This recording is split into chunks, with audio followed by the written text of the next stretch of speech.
بسم اللہ الرحمن الرحیم۔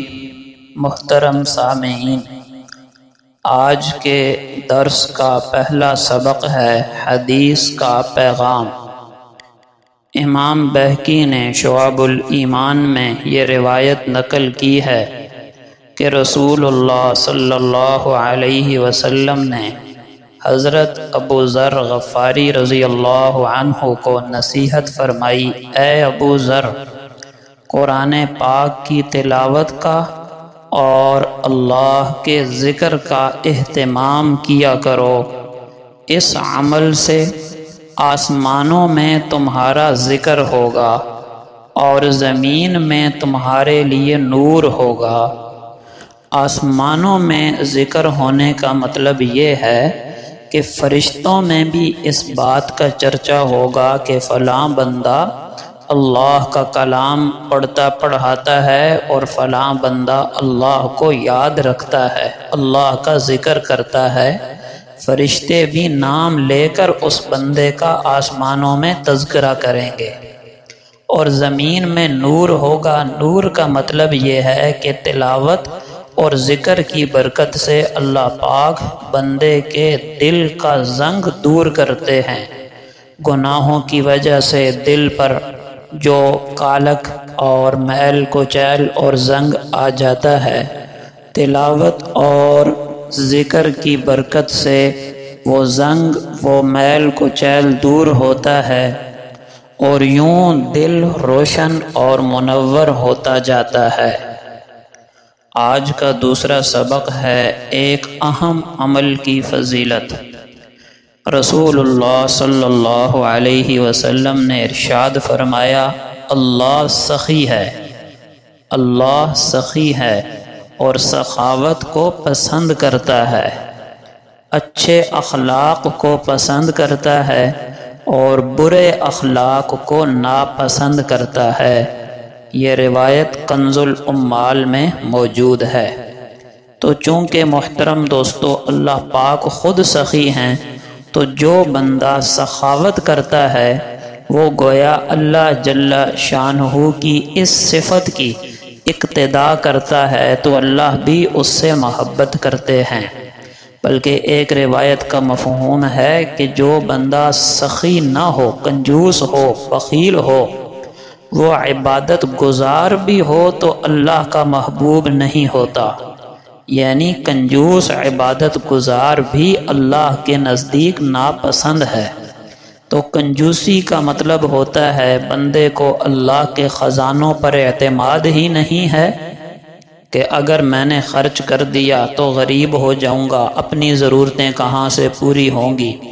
اور سخاوت کا مطلب ہوتا ہے کہ بندے کو اللہ کے خزانوں پر مکمل اعتماد ہے کہ جس رب نے ابھی دیا ہے اور کھلایا ہے، وہ رب دوبارہ بھی کھلائے گا اور دوبارہ بھی دے گا۔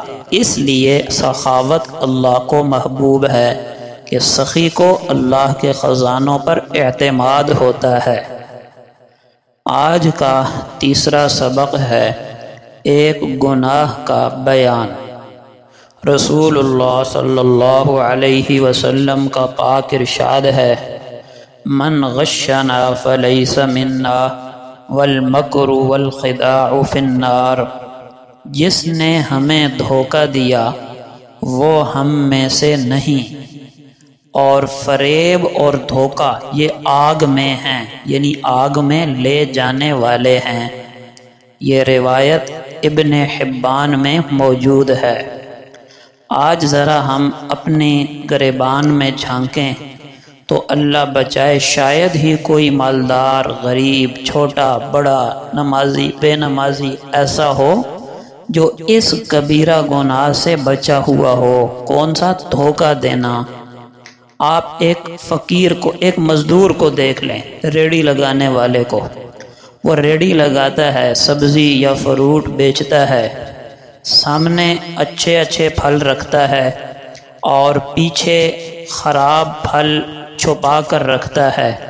دیکھنے والا یہ سمجھتا ہے کہ اس ریڑھی والے کے پاس بڑے اچھے پھل ہیں، لیکن جب آپ خریدتے ہیں تو جو اس نے خراب پھل چھپا کر رکھے تھے اپنے سامنے وہ ڈال کر دیتا ہے، یہ بھی دھوکہ ہے نا، یہ بھی دھوکہ ہے۔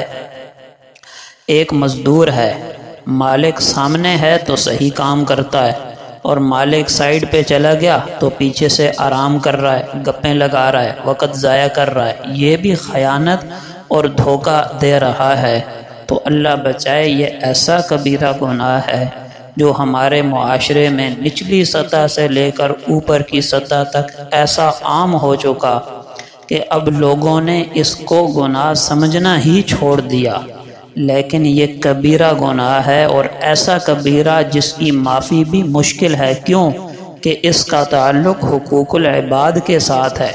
اب جس کو دھوکہ دیا اس سے معافی مانگے گا تو یہ گناہ معاف ہوگا، اور اس کو پتہ ہی نہیں کہ میں کتنے لوگوں کو دھوکہ دے چکا ہوں، معافی کیسے مانگے گا؟ آج کا چوتھا سبق ہے نیکی کا فائدہ، گناہ کا نقصان۔ نیکی کی برکت سے اللہ پاک بندے کو پاکیزہ، پرسکون اور بالطف زندگی عطا فرماتے ہیں۔ یہ ضروری نہیں ہے کہ زیادہ نعمتیں اور مال و دولت مل جائے، بلکہ اللہ پاک دل کا اطمینان اور سکون نصیب فرما دیتے ہیں، جو 1000 نعمتوں سے بڑی نعمت ہے۔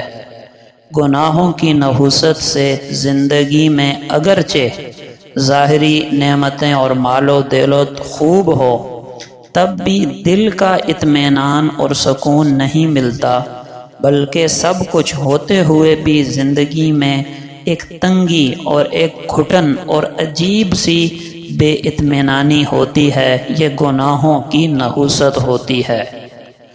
آج کا 5واں اور آخری سبق ہے ایک فقہی مسئلے کا بیان۔ وضو میں جن اعضاء کا دھونا فرض ہے، یعنی ہاتھ ہیں، چہرہ ہے، پاؤں ہیں، وضو میں جن اعضاء کا دھونا فرض ہے، اگر ان پر کوئی چیز لگ جائے لیکن وہ چیز پانی کے نیچے چمڑے تک پہنچنے سے رکاوٹ نہ ہو، یعنی پانی چمڑے تک پہنچ جاتا ہے تو اس چیز کو چھڑانا فرض نہیں ہے۔ لیکن اگر کوئی ایسی چیز لگ گئی جو پانی کے نیچے پہنچنے سے، چمڑے تک پہنچنے سے رکاوٹ ہے، تو اس کو چھڑانا اور صاف کرنا لازم ہوگا، ضروری ہوگا، ورنہ پانی نیچے نہیں پہنچے گا اور وضو بھی نہیں ہوگا۔ آج کا درس مکمل ہوا۔ وما علینا الا البلاغ۔